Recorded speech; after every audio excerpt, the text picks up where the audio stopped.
जी, बताया जाए अक्षय तृतीया पर आप लोग का जागरूकता कार्यक्रम चला था, कहाँ तक यह सफल रहा और क्या कुछ? जी नमस्कार, मैं सुरेंद्र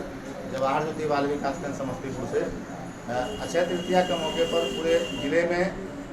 विभिन्न मंदिरों में जहां शादियां होती है ही हैं पहले से ही पारंपरिक रूप से, वहां जाकर जो जागरूकता अभियान चलाया गया कल और उसके पहले भी, तो उसके प्रभाव से कल तो शादियां कैसी जो जिन मंदिरों के बारे में हमारे पास जानकारी थी, जहां जहां हम लोग गए, हमारी टीम गई, वहां तो शादियां नहीं हुई।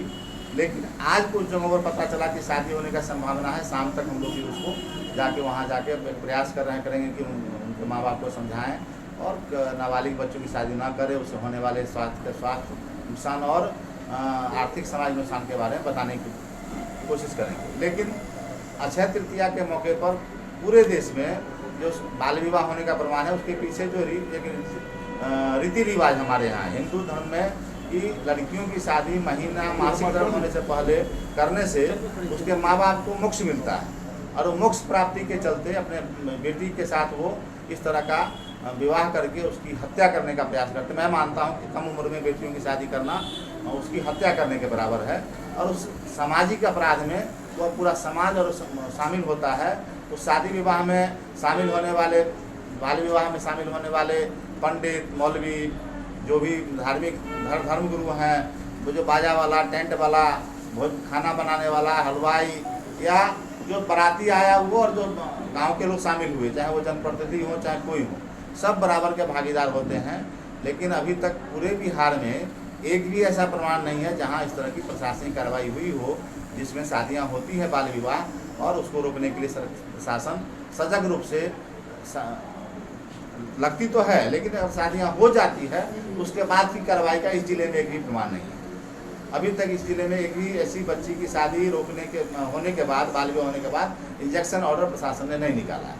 अब क्या इस वर्ष और क्या आप लोग का चलेगा? अभी चूंकि भारत सरकार ने ही तय किया, भारत सरकार का महिला एवं बाल विकास मंत्रालय ने पिछले साल ही 27 नवंबर को यह सुनिश्चित किया था कि हमारे देश में जो अभी तक NHFC का आंकड़ा कहता है कि 23% शादियाँ पूरे भी देश भर में, और बिहार में 46% लड़कियों की शादियाँ कम उम्र में हो जाती है। उसको रोकने के लिए पूरा देश भर में बाल विवाह मुक्त भारत अभियान चलाया जा रहा है सरकार के द्वारा और समाजी संस्थाओं के द्वारा। उसी क्रम में समस्तीपुर का जो आंकड़ा है, समस्तीपुर में भी 45 से 47% शादी बच्चियों की हो जाती है कम उम्र में। तो प्रशासन को सजग करना और जनता को भी समझाना, बच्चे के माँ बाप को संवेदनशील करना, वहाँ के जनप्रतिनिधियों को, खासकर बाल कल्याण समिति, पंचायत के मुखिया, सरपंच को सजग करना कि भाई आपके पंचायत में, आपके गांव में इस तरह की शादियां न हो। इसके लिए हमारा जन जागरूकता अभियान लगातार चल रहा है। पिछले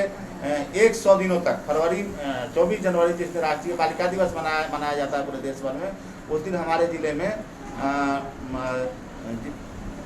ADM ब्रजेश कुमार के हाथों एक हरी झंडी दिखाकर बाल विवाह मुक्ति रथ निकाला गया था, जो पूरे जिले के तमाम गांवों में जाकर लोगों को समझाने की कोशिश की, और 100 दिन तक वो यात्रा चली, और 100 दिन से ज़्यादा ही चली। 8 मार्च को फिर से उसको जिलाधिकारी कार्यालय में ही उसकी समाप्ति हुई, उस पूरे बाल विवाह मुक्ति रथ का। और उसके बाद हम लोग लगे फिर मंदिरों में जाना, विभिन्न जहाँ मस्जिद में शादी होता है, खासकर हम लोग जब काम के दौरान पता चला कि गुरुद्वारा और मस्जिद में बहुत कम बाल विवाह होने का प्रमाण है। सिर्फ सबसे ज़्यादा बाल विवाह होने का प्रमाण मंदिरों में होता है। उसमें होता क्या है कि कभी कभी जानकारी के अभाव में कुछ माँ बाप शादी करने चले आते हैं, कुछ माँ बाप व्यवस्था के चलते चले आते हैं, हमारी आर्थिक स्थिति ठीक नहीं, लड़का मिल गया, ब्याह कर लेते हैं। और अब समाज में जो भ्रांतियाँ फैली है कि लड़कियाँ भाग जाती हैं, तो माँ बाप समझता हमारा इज्जत चला गया, लेकिन उन लड़कियों का परवरिश उस ढंग से नहीं किया जाता है। मेरा मानना है कि कोई बच्ची अगर भागती है तो कहीं न कहीं उसके माँ बाप का, उसके अभिभावक का, पेरेंटिंग का दोष है। शिक्षक से देखभाल उस बच्ची का नहीं हुआ, उचित शिक्षा दीक्षा नहीं हुई, जिसके चलते बच्चियाँ अनजाने में किसी पार्टनर के साथ भाग जाती है, जिसको हम पूरा गांव में पंचायत करते हैं, और अपनी बच्ची को उसी आड़ में अपने कम उम्र के बच्चों की शादी कर देते हैं।